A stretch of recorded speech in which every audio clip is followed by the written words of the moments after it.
But good morning. Welcome to the Sales Compensation Professionals User Groups. This is something we've been doing for about a year and a half now, and something that we're, plan to do a little bit more virtually. So, Donya, if you wouldn't mind, go to the next page for us. Today we'll be focused on COVID-19 and the impacts to sales compensation plans. But one of the things I wanted to let everyone know and ensure you're on the lookout for is some of the follow-up that we'll be doing. These user groups that I mentioned started as a practitioner-focused small group that got together to talk about sales comp issues that they were facing and how do we address them. And that was ultimately where this topic came from. And it just became more relevant as the COVID pandemic, set in. So is why we sort of shifted more to focus on that particularly. We are going to be doing very tailored sessions. So from an operations standpoint, I know most of the folks on here are more from a comp design or strategy sort of side of the house. So we will be doing one focused on operations that will be segmented by the leading SPM packages. So depending on what you might be operating on. The design series that we'd like to construct coming out of this is really something we're going to reach out to you all and understand how do we want to organize. Is it by industry? Is it by geography? Is it by potentially the impact that this has had on your organization so that we can have structured discussions that, again, are going to be valuable and actionable for you all coming out of this. All right, so one more slide here, and then we'll get to the business of today. So we did have a really good response rate to this. So about 190 plus companies had registered. I guess the attendees here we're up in kind of the mid 30s now. So we'll figure out what happened, but we really want to make sure that we make the most use and that everyone's able to get the value out of this group, because there's a lot of folks here, a lot of good companies, and I think a lot of good information that you all could share and again, take action on. All right, one more slide. So the request from us will be to ensure you take a look for upcoming surveys, register for relevant tracks, forward this information out to coworkers and peers, and participate. I believe that most of our conferences are probably going to get shut down for the most part this year, so we're trying to find ways to stay connected virtually while that happens. So I would like to introduce Donya Rose, personally one of my favorite people in the industry, because I believe that she really kind of gets down to the essence of this and is really direct and candid. So I'm looking forward personally to hearing what she has to say today. Please be sure we did collect questions before the session, and we will be looking at the chat window during the session. So please make sure this is interactive, interject, ask questions over the chat, and then we'll pause and address them as necessary. So with that, Donya, thank you again for your time this morning, and take it away. All right, thank you, Scott. I'm delighted to be here talking about this with you folks. This is a moment for so many different important things about managing and running a business, doing it well, and how we all react in this situation will be part of how people remember and think about our businesses and our integrity, really, for a very long time. So it's a big deal. So the focus here is all about, should you make changes to your comp plans, when and how? I've got a fair amount of content. I'm going to be doing this in a format that highlights a few key areas, points out some detailed slides that give really robust examples of different possible options you might consider, so that those who want to drill into that can spend more time on it. So there are going to be some slides we spend some time on, some slides I'm going to more refer you to as a reference material. I am assuming, Scott, that you guys are going to make the presentation available for download somehow as part of this, and so that you can get that maybe from OS. Is that right? Yep.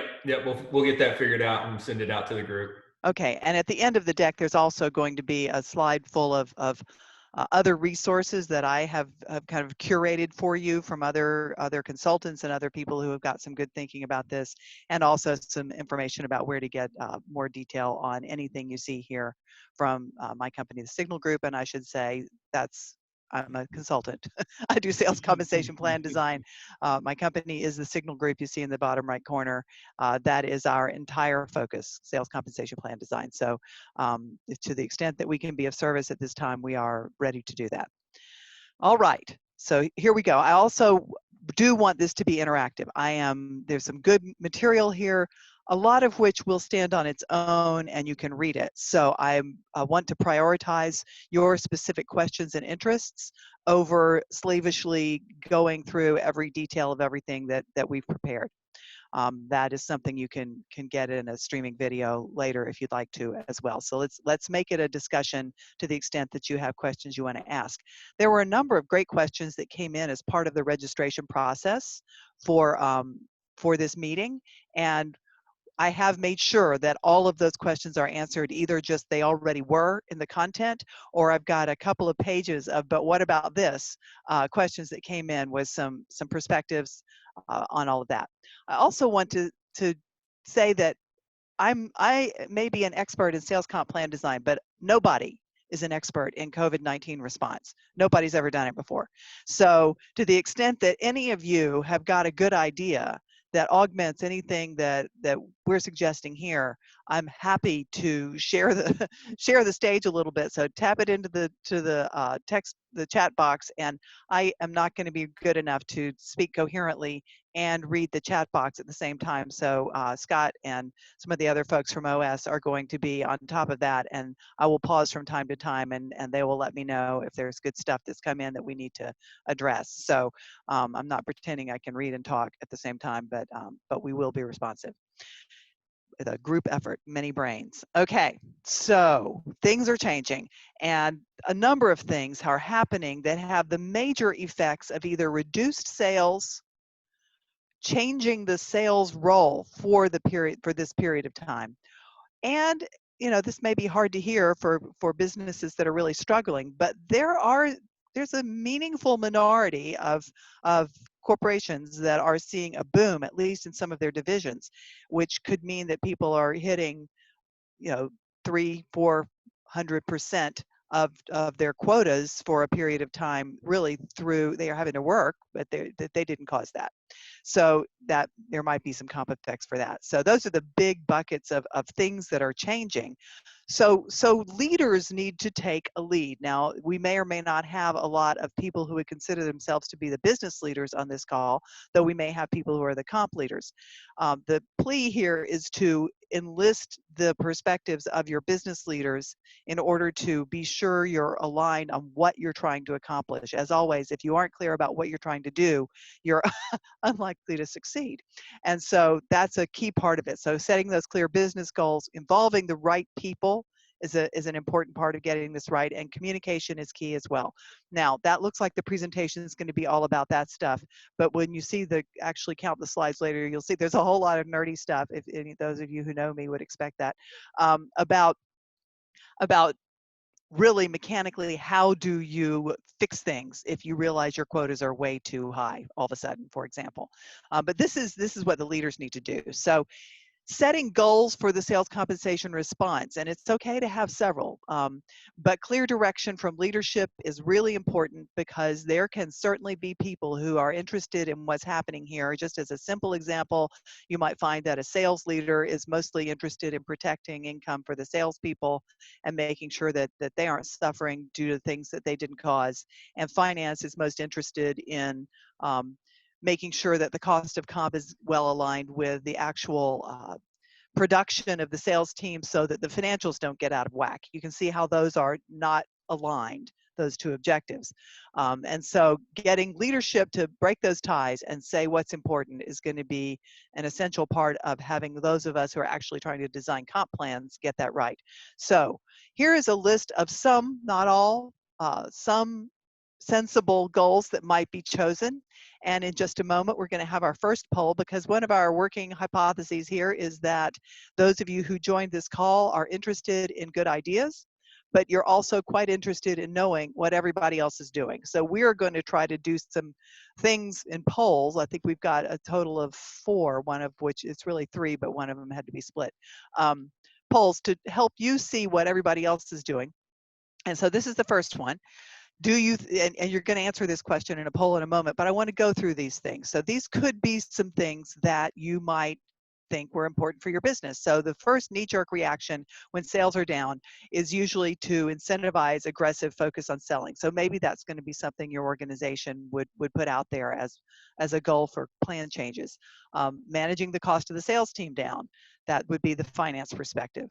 Focus the sales efforts on the most important sales. So maybe in this time, there are some sales that are more important to your customer base's success or to your success than others. So maybe you need to refocus effort. Maybe it's about retaining key talent. Maybe you're not worried about that because if your industry is down, everybody else in the industry is down, they're not hiring, but maybe this is a good poaching moment.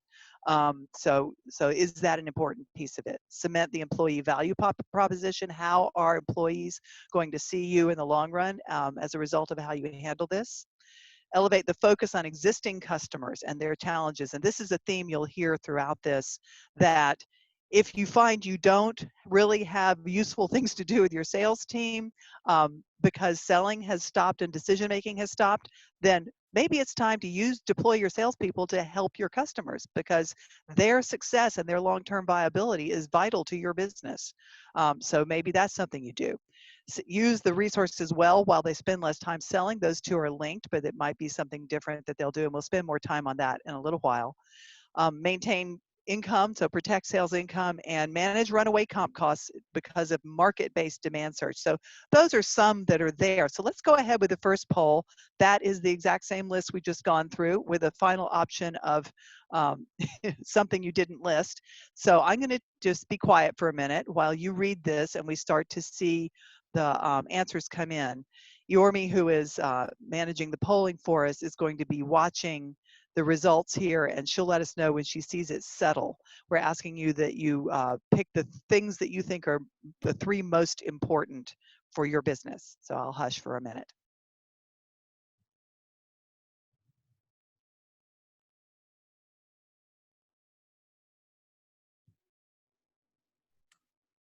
Got some results coming in. Oh, there they go. Yep, getting some good results.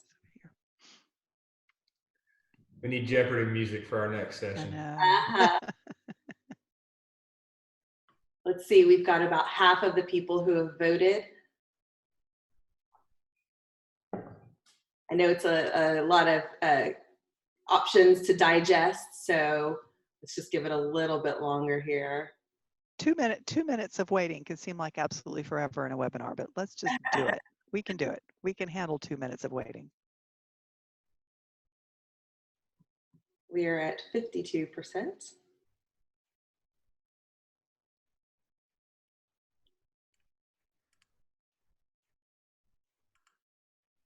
More rolling in. Definitely some clear winners here, Donya. You'll see in a minute. I can't wait. While that's coming in, Donya, so have you seen companies already making some of these shifts, like even I guess it's only been 30, 45 days really, right? Yeah, I've seen a few companies doing some of these, or not these aren't things to do, these are areas to focus on, but prioritizing some of these things. I see others more in the planning stages of that. Yeah. So everyone's thinking about it, and I'm sure there are discussions ongoing. Won't it be a beautiful day when we spend an entire day not talking about this daggone virus? Yeah. All right, well, we've got about 60% of the vote. I'm going to go ahead and close it in 5, 4, 3, 2, and 1. Okay. All right. Can you see the results up there? I can. Okay. I wonder what the colors mean. It's okay. So clearly, elevate the focus on existing customers and their challenges. Awesome. I love that. And then the next one down here is maintain a reasonable income level for salespeople. So that is a real interest tied with retaining key talent, which fascinates me. I've done a very similar poll in a couple of other webinars, and those are consistent with what I saw there. And then coming down from there, we've got managing the cost of the sales team down. I'm sure that that's a priority for some in the organization who want sales comp costs to be totally volume variable. Incentivize continued aggressive selling. And something you didn't list, so a few people have one of those, kind of the things people aren't focusing on, or managing runaway comp costs due to market-based demand surge, not surprising, and other low ones. The employee value proposition is not something we're worrying about. So, okay, so that is fascinating. And Yormi, you're going to grab that data, right? We've got that forever? We've got it, yes. Okay, awesome. I'm closing that. Good, well, thank you. So that tells you something about what everybody else is thinking about. Next plea is to really have a formal team to take care of this. Name a team. Now, a lot of organizations already have some kind of established sales comp governance team, and that would be a very natural place to put this responsibility. If you don't have that, this may be time to create something that's just kind of a COVID response team for sales comp. Be sure it includes sales leadership. This shouldn't just be a finance person sitting in the corner and doing it. HR comp, finance, sales operations, those are the 4 functions that should normally be involved. So one more poll. This one we're only going to leave you 30 seconds to respond to because it's easy. There are 3 and you only get to pick one answer. So what are you doing about this? So you want me to go ahead with this poll. Either you already have that cross-functional team in place, you think you'll form one, or you know your organization and somebody in leadership is going to decide and they're not going to form a team. So go ahead, 30 seconds.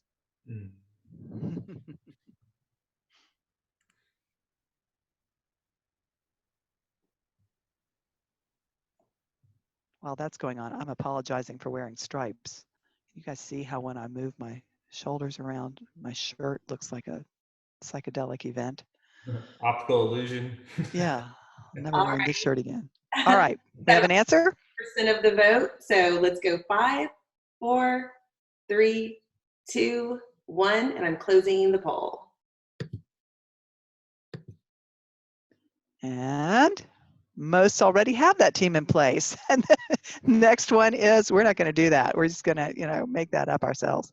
So, okay, that is consistent with what we've seen elsewhere. So, yeah, I can't admonish you or tell you what to do, but I do feel like it's an important thing to include a number of different functional areas. So, okay, moving on. We can close that one.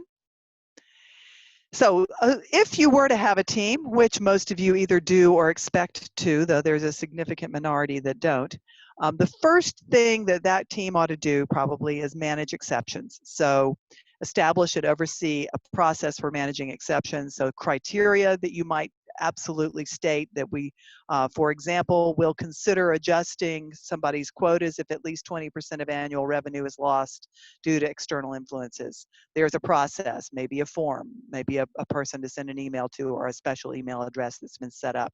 And there's a frequency, we're going to meet monthly or whatever.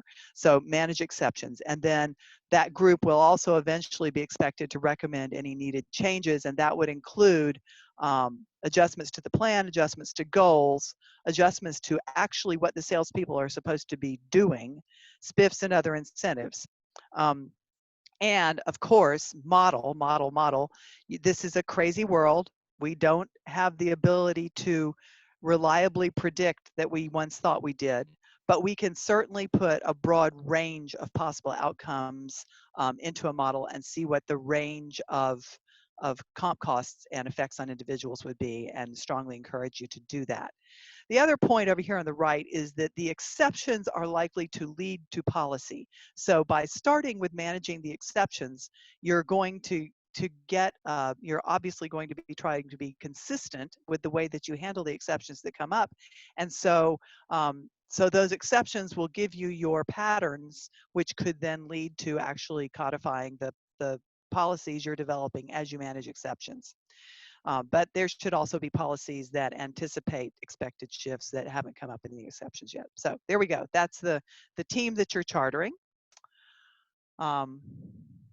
Okay. And then we've got some of the most common challenges that we can go a little bit more deeply into. Quotas are now too high. Sales income is in jeopardy. You have excess sales capacity, or quotas are now too low. Based on the polling results, I'm probably not going to spend much time on the quotas are now too low section. I'll point it out as we get there. Some people are blessed with that problem, and we'd all probably like to sign up for it about now. So for the examples, the nerdy part that I promised you. This is the super simple comp plan that we're going to be using to illustrate the examples. So I know that a lot of people have goal-based incentives instead of commissions, and quotas might be quite different. Target incentives might be quite different, but I think you'll be able to get the structure of the ideas easily enough with this really simple plan, and it makes it easy to talk about. So here we've got somebody with a quota of 1 million whatever currencies you want to talk about, and a target incentive of 50,000 in that same currency, which means that the average commission rate up to quota is 5% on account of 50,000 divided by 1 million being 5%. This particular comp plan pays a 4% rate up to 50% of quota, and then accelerates to 6% from 50 to 100, and then pays a 10% commission rate once people go over 100% of quota. So that's your old comp plan that seemed smart in January. So if quotas are now too high, you'll see this is the general format we're going to have. Some questionable ideas and some better ideas. So some questionable ideas, if your quotas are now too high, would be to add a quota attainment bonus or SPIF. So $5,000 bonus, just as an example, $5,000 bonus on top of the current plan to everyone who meets or exceeds quota, or meets or exceeds 110% of quota.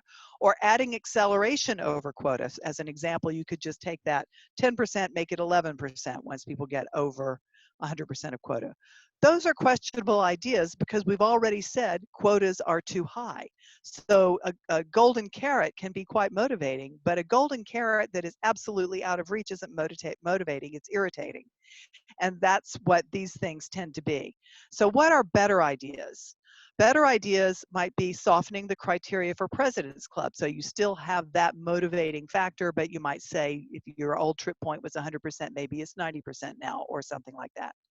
Lower or eliminate thresholds. We stop and define thresholds here. So I have different people I've talked to that use the word threshold to mean different things. To be real specific here and staying close to World at Work's teaching about this, when I say threshold in this presentation, what I mean is a level of quota attainment below which no compensation is paid.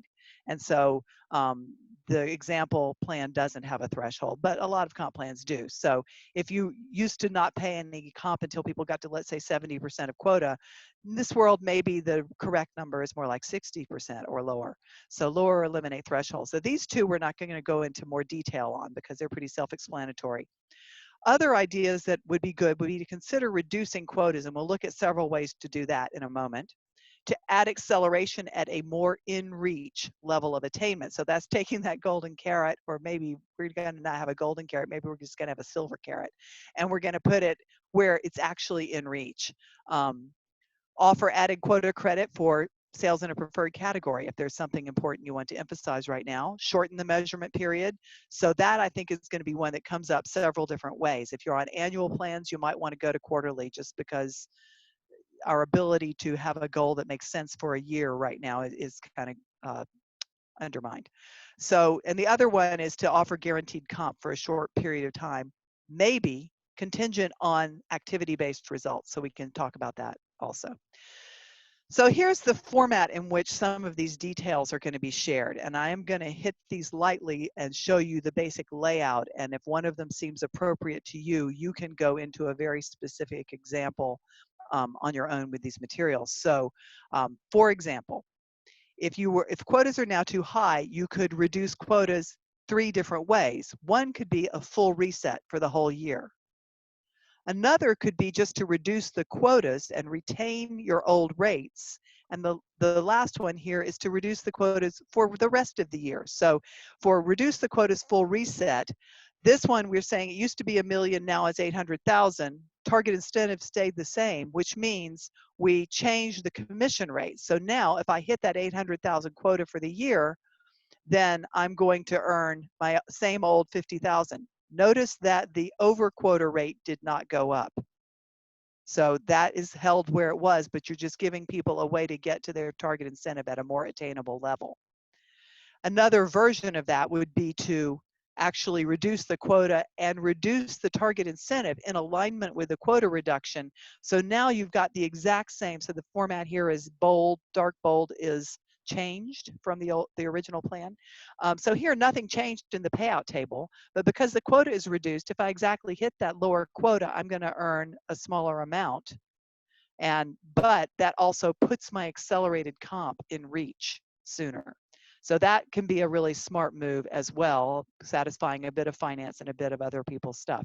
The first one, full reset, is going to mean paying a different amount for sales that already happened this year, which is a little weird.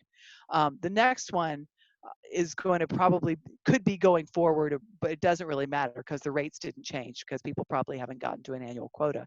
And the last one is to actually split out the measurement period. So you keep the first half, just let it go, for example, and the second half you say instead of the $500,000 quota is now 400, and so I've got the higher rates for the second half only, just as an example. So I'm going to just tell you on the future slides what types of ideas are there, and you can see how the illustrations can be pulled through so that you can see what's going on.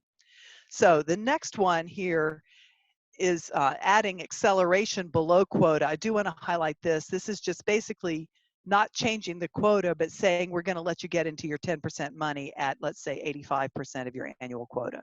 So that's a way to put that quota attainment acceleration in reach. And the last one is adding credit for some preferred category of sale. So there may be some customer segment you want to really make sure you take care of and emphasize, for example. And so same old comp plan, but let's say you're going to give them 50% more sales credit and therefore comp for sales to that segment or product category or deals sold with upfront payment or whatever is important to your business. So those are some ideas for what you might do if you feel like your quotas are now too low. Okay. So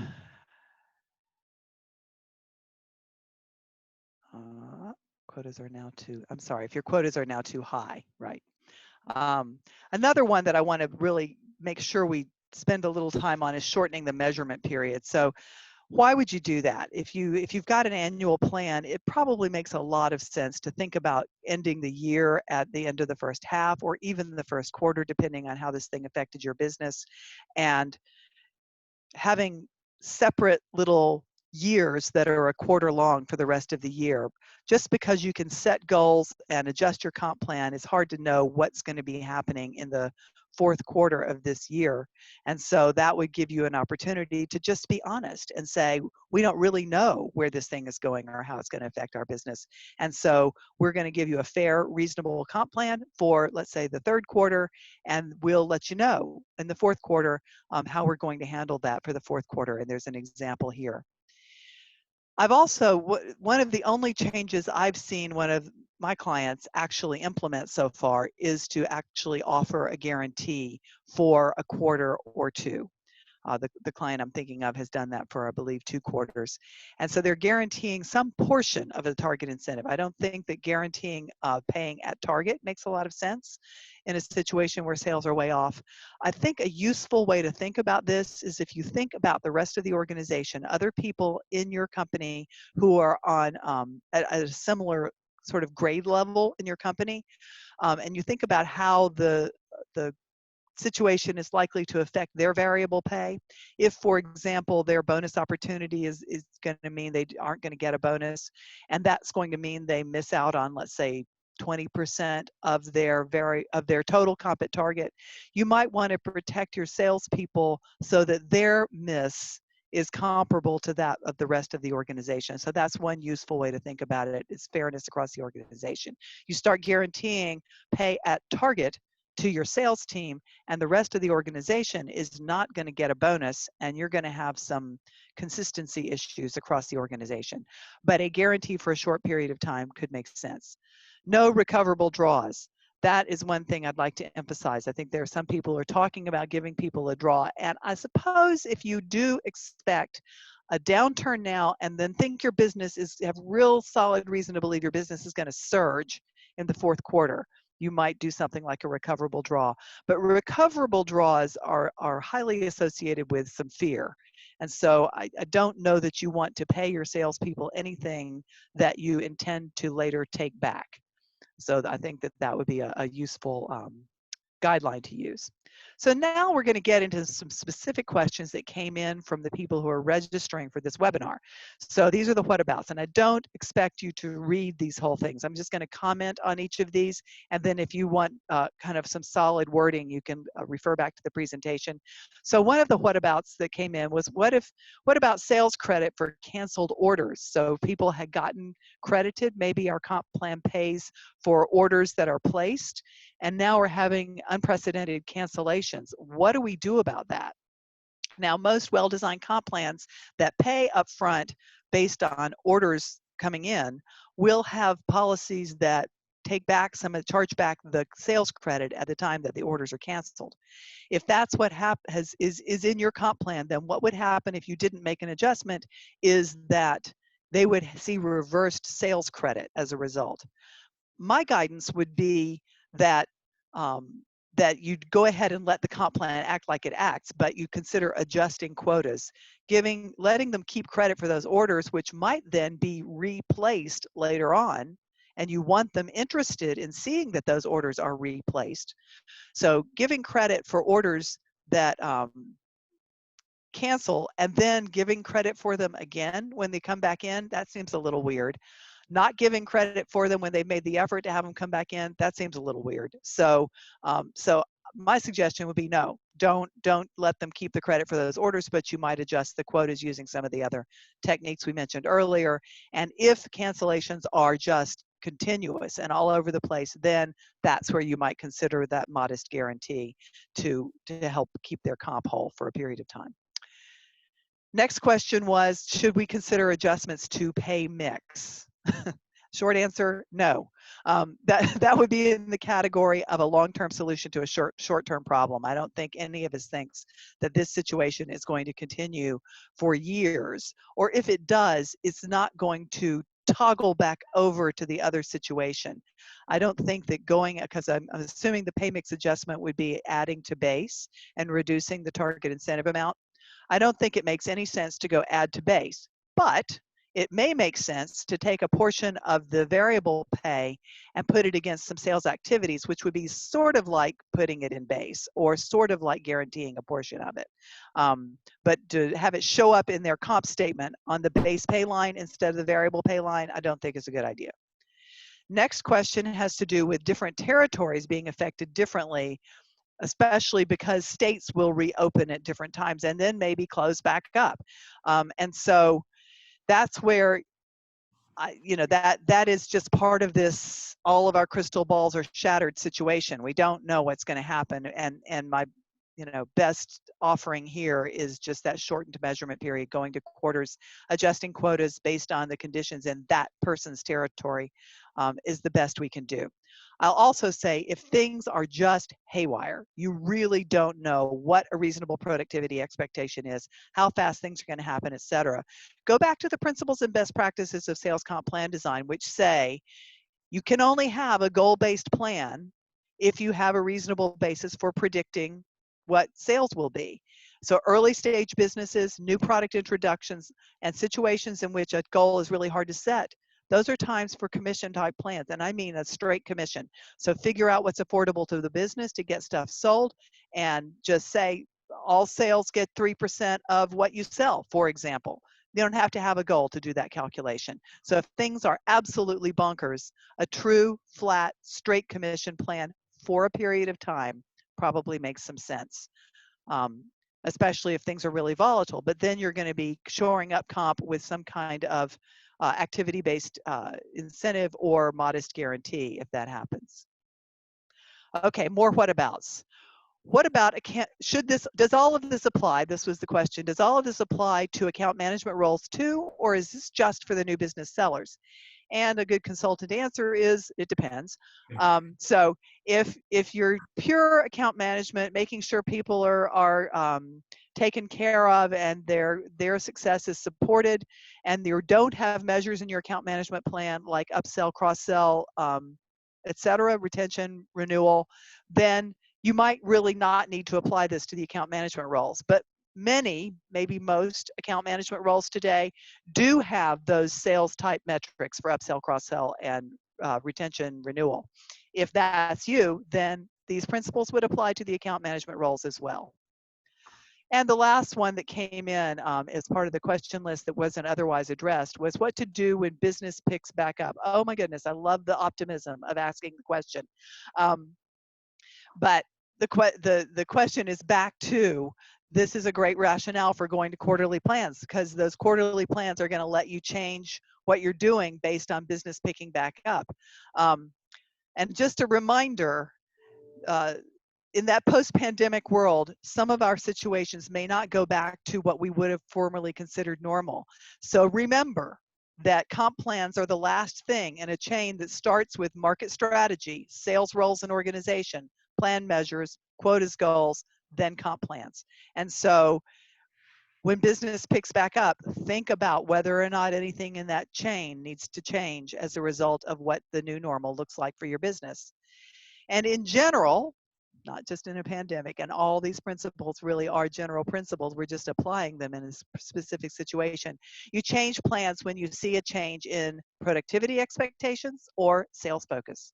So if those things change, you need different comp plans. And that kind of may help guide what to do when business picks back up. All right, I am seeing no questions coming in the chat. Are you agreeing with that, Scott?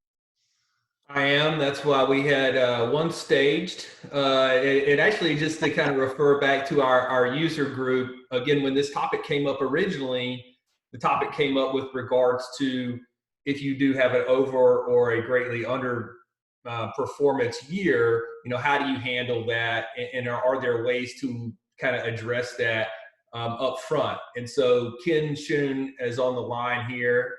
So Ken, if you want to unmute yourself.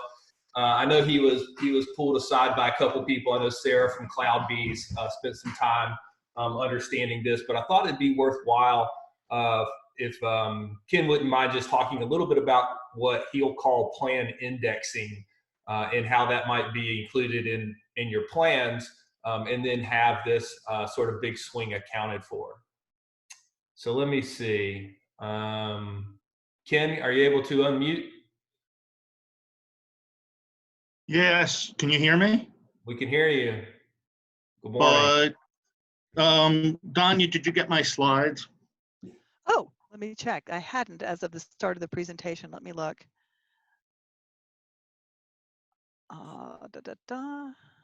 Sorry, I closed down my email because I didn't want it interrupting me. May not look like it, but it takes some concentration. So it's Donya, hold on. I'm going to send it again. Donya.rose@signal.com. Okay, we got a bunch of folks on the line here. Let's not spend time waiting for the email to get there. I thought what we could do maybe is we can, if you wouldn't mind just kind of discussing it, and then if we need to, we can schedule a breakout or send out some materials. But sure, we're kind of running. So one of the problems. Sure. One of the problems I think that you're going to have with all of these approaches is the difficulty, predicting what's going to happen even a few weeks ahead. I mean, we've seen in our industry dramatic changes that occur mid-month, right? So, we don't know how far, how fast, how long, and we also know, because of the way plans are designed, that baselines are going to be vastly lower. So it's kind of self-evident that there's going to be some kind of windfall situation, coming up that's going to offset the downturn. The question is, we don't know when, we don't know how high, and we don't know how long. So, the question is, what do you do when you have a dynamic situation where everything is difficult to predict? And, what I've suggested as a possibility is what we call indexing. So indexing really involves adjusting overall performance distributions up or down, depending on the severity of the downfall or shortfall or the windfall. So it works the same way in either direction. So the nice thing is it's a balanced approach. The other thing is that it's proportional to the shortfall or the windfall. It's explainable and predictable, and it also, in my experience, once you get past the communication hurdle, it's actually quite simple math and very, very easy to implement. So, for example, when we set objectives and we do it in good faith, we have a targeted performance distribution in mind. So we set quotas or goals, or we set up our commission schedules so that, if you hit a certain expected level of attainment, your payouts pay out at target. So that's typical of cost of labor models, right? So this isn't door-to-door, selling where people own a piece of the business. This is more of a cost of labor model where, you earn out your cost of labor for hitting some kind of a forecast objective, and you're made whole, but there's also an upside if you exceed your objective and a downside if you fail. So let's just assume in this very simple example that you set your performance distribution target for attainment at 100%. But because of COVID, you don't hit 100%. You hit 80% or 90% or 70%. Well, at some point, in your performance gap, the plan integrity is lost because you either have payouts that are too low, your participation is too low, and what you wind up is having people checking out, and even worse, sandbagging their performance, because if history plays any part in setting future objectives, they can sandbag and, make those baselines even lower so that when the recovery comes, their lift is that much greater. So what you can do is take any performance distribution and index it back up to a targeted level. So for instance, if your overall performance falls to 80% and you find that only 7 or 8% of your population is qualifying for any payout at all, that you don't have an incentive, you can shift that whole performance distribution to any level you choose. In this simple example, if you wanted to shift that performance distribution back up to 100%, you just divide 100 by 80, you come up with an adjustment factor, and you adjust everybody's achievement proportionately, right? And that's a very important point because you want to preserve your pay for performance curve, assuming that your performance distribution is rational, and then you pay out based on adjusted performance. Now, in these kinds of times when, performance and payouts are being closely scrutinized because, the companies are, losing revenue, you don't have to index back up to 100%. You could say, well, plan viability declines very, very rapidly. When your plan performance falls below 95% attainment, instead of indexing back up to 100%, you could index back up to 95% by dividing 95 by 80, applying that to attainments, and then paying out based on those adjusted attainments, right? Now, it works in reverse too. So let's say 3 months from now, instead of performance being 80, so you and your best prognostication, set objectives at 100% attainment overall, but attainment comes in at 130%, you can index down as well. So that's the quid pro quo for the company, is that you balance performance for windfalls as well. And in that instance, let's say you're 130% performance, you can index down to 100 by dividing 100 by 130, coming up with an adjustment factor, which is less than 1, reducing everybody's attainment, and then paying out based on the new adjusted performance. Now, the justification for this, and the reason why I think it's rational and explainable, is because, sales forces rarely over or underperform in aggregate. So chances are that if your goals are so far off that you're under or overperforming to any great extent, this is not sales force performance. this is a sales force quota setting issue, right? So you're basically correcting proportionately performance and attainment to yield more rational payouts. So again, it's proportional, it's dynamic, it works in a balanced fashion. You know, you can manipulate your payout distributions to any targeted level of performance, and you don't have to be, you know, a master at predicting what's going to happen with the market and when. So again, just something that I wanted to offer up, you know, as an alternative, and you know, maybe something that you could sell into your in your leadership. So does that sum it up? Do you guys have any questions? Hello? They're muted, Ken. So what we'll do is we'll ask for some responses, and thank you for that. And I think the other thing I really like about it is that it also goes, you can put it into the plan proactively. So it's not a reactive measure.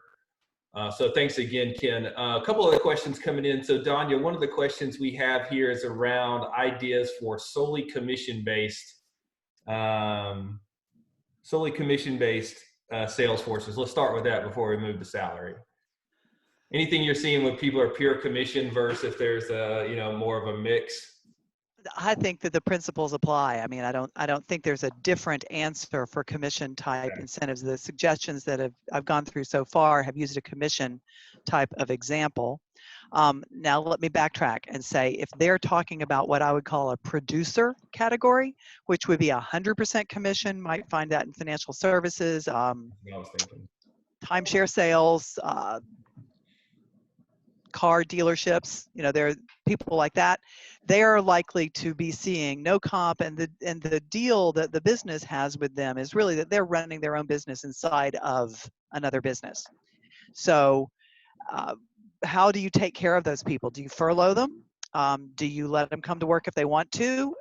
You know, based on, you know, real estate, for example, is another one that right now those people are, some are struggling, some are still working, some are still selling houses. So some of this stuff, if that's the commission type seller that's being referenced, that is a bit of a different situation because they're almost contract sellers. They may officially be employees, but they're in a little different situation. And so they ride the ups, they ride the downs, and whether or not the business can afford to pay them something while they're not selling is going to be a business by business decision. Okay, good. The other one here about how businesses will do sales planning and budgeting. I'm assuming that they're kind of referring to this blip that they're going to see in the historical data as you start to run your trailing 12. So have you dealt with anybody sort of trying to figure out how to factor that anomaly out? You know, I think that's a good far-sighted question. I think right now we're trying to figure out what's going to happen next week, and maybe if we're taking the long view, we're trying to figure out what's going to happen next quarter.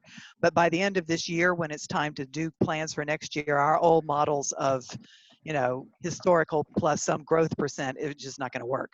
So we're going to have to figure out what historical period we think is most representative of our future and exclude some quarters, and it's going to be complicated. But recognizing that it will be different is a great first step. That's about all I've got on that. Got you. Yeah.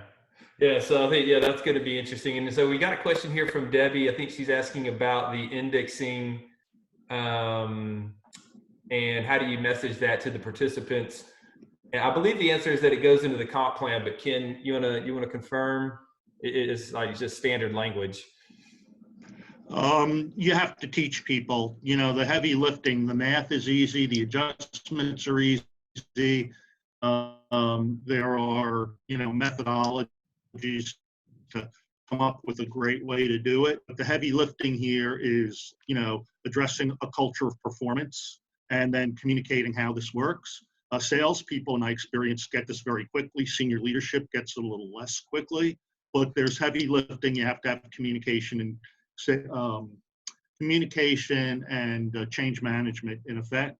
I think that at some future meeting, you know, I could share some slides with you that would help communicate how this works. If I'm understanding it correctly, Ken, it turns out to be a kind of a stack rank situation. So what you're doing as a salesperson is competing with the other sellers in a similar role. Is that right?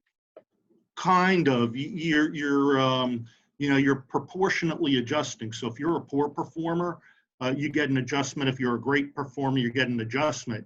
But your relationship relative to your peers is the same. And what you're addressing is the gap in what you expected to attain versus what you actually attained. So yes, it is a relative approach, but again, it does preserve the. It's not stack ranking in the sense that you're not ranking everybody from high to low. You're relatively paying it in relationship to their performance. Okay, so I think at this point, Scott, have you got some other questions we ought to address here? I want to spend a little time just giving a tour of what's left here, and I do want to get to that last poll. All right. Yeah, so let's get one more from Edward Neal here. What about trimming the sales team during this time? Yeah, that is, if you know you've got problem children, it's never a bad time to take care of that problem unless you think you're going to create morale issues for everyone else. So this is a moment to be careful about that, but that is something that I think will inevitably happen in these situations. So those people, I always talk about the amazing employees who seem to know exactly where the line is between acceptable and unacceptable performance, and they dance on it. Those folks you're probably going to have less patience with at times like this. On the other hand, if you're in an industry where the demand is now pent up and a surge is coming, there can be a situation in which any hand is better than no hand to keep bailing. So you may, just think about that as you think about who you're retaining. On the other hand, the business does not need to hemorrhage money supporting people who are not going to necessarily be long-term value creators for the business. So that's a tough one, and it's a real one. Okay, I'm going to flip through a few more slides here. If sales income is in jeopardy, some people may pay at target for a quarter or two or at acceleration. We've talked about why those things may not be good ideas.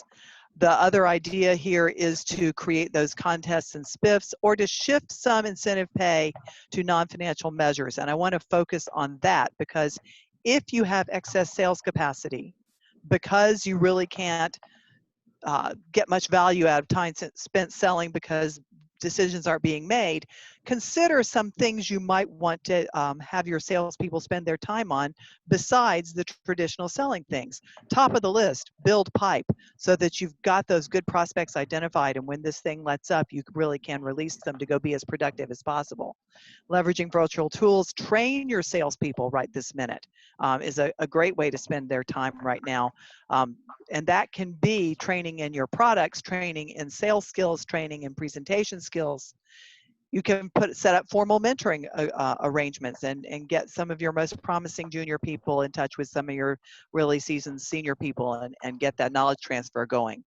Get salespeople to help product development because they're close to the customer. Virtual work teams that might improve your sales processes, and not fun assignments for short periods of time, but clean up customer lists and sales activity records. I mean, this is a great time to do that. So use the time well. And if you, to the extent that you do have your salespeople shifting their focus and their time, and you do feel you need to shore up comp, you could repurpose some portion of their target incentive for a short period of time to pay them for successfully doing these things. I would not suggest you have over target pay for these things. I think you'd cap it at target, but it could be a way to make people whole and have them do some things that really contribute and create value for the business. There's a whole section here. If your quotas are now too low, I'm not going to go through that in detail, but if that happens to be you, then congratulations. And you can read those 3 slides. So overall, how do you know when it's time for a change? And this slide, interestingly, is one that I've been using for years, but it applies here. So you live with it when you expect the comp effects to not be really challenging, 10% or less of budget either way. Consider spiffs and incentives outside of the plan if you think the comp effects are between 10 and 20% of target. Consider adjusting the plan structure, the weights and the measures, only if your business priorities have changed. And then change quotas, implement guarantees, and consider furloughs only if the stability of the sales force is threatened or the viability of the business is at stake. So I think a lot of us are living here in the bottom two rectangles, but that might give you some guidance about how much to do and when to pull the trigger.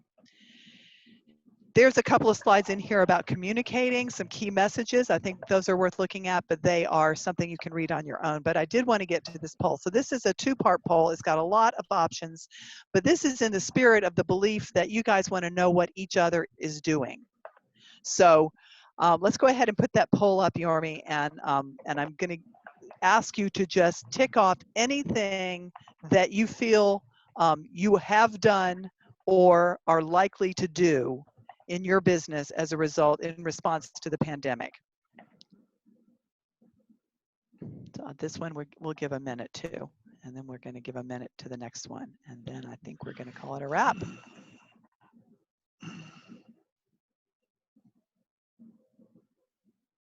Donya, while that's being completed, we have a question here with regards to impacting executive bonuses as opposed to just focusing on the folks in the trenches. Yeah, so we're talking about sales comp. Sales comp is role-based comp. Executive comp is also role-based comp. So do we make similar adjustments to executive compensation plans? Now, executive compensation plans often have both a cash component and they can have an in-year cash component that looks and feels a lot like sales comp. They can have a long-term cash component that has, that vests over time, and they can definitely have an equity component. I would suggest that you apply these principles to the in-year cash component, though some of them don't make much sense in terms of shifting some money to activities. I also would suggest that executives could be expected to take more of a hit as a percent of total comp than the salespeople could, because they're also usually experiencing a lot more of the upside when that happens.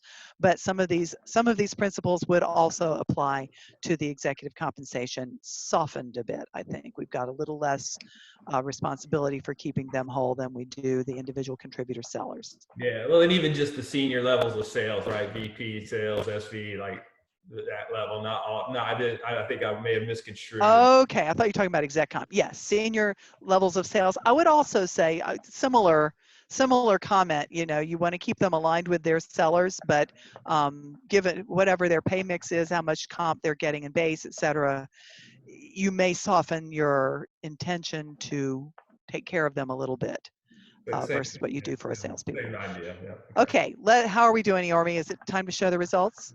Yes, we've got a little more than half of people in, so let's go ahead and close this out. I'll share the results.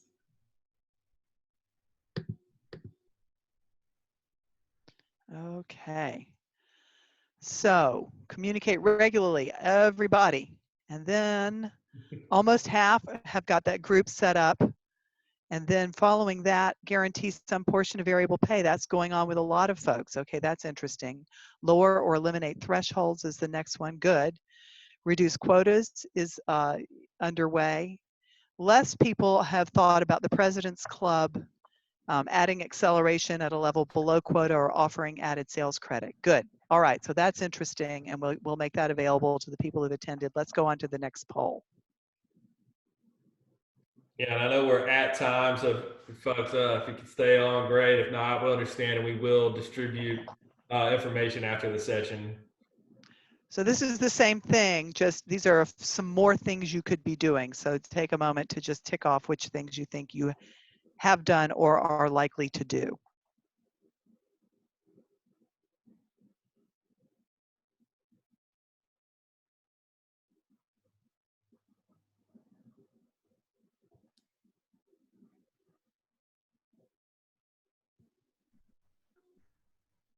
How are we doing, Yormi? They are starting to roll in. I think everybody was digesting. Okay. We've got about 30% in. Just give it another few seconds. Coming in pretty quickly now.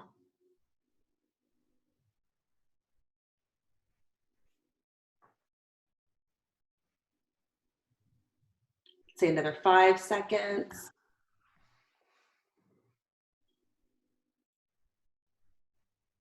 Alrighty, and I'm getting ready to shut it down.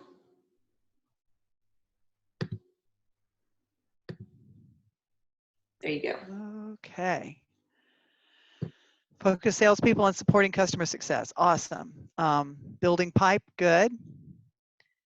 Shorten the measurement period, about a third, not quite a third doing that. Create spiffs, yes, people are doing that. Shifting incentives to non-financial measures, 40%, that's interesting. Very few are planning to limit windfall. That's exactly the same people who have the surge situation. Very few are removing gates and linkages. About a third, having salespeople help with product development. Okay, that is interesting stuff. Thank you. All right, and I've got one more slide. We're going to skip that fourth poll. I want to point out this slide, which you can find in the download. Other posts worth reading. I am happy to talk to anybody for an hour that needs some help. There are ways to get to my calendar and book time. So if you want some time to talk through ideas you're considering, I'll be happy to do that. No fees. And there's a place on the Signal Group website that signalgroup.com. If you go to that website, you'll see a big splash page in the beginning that will take you to our page where we will keep continuing to update the content there as things evolve. So that's what I've got. I'm done. Excellent. Well, thank you again, Donya. Thanks everyone for your time this morning. And again, be on the lookout for the follow-ups from us around this in future sessions. So again, hopefully this is helpful, and have a good rest of your day. We'll be in touch.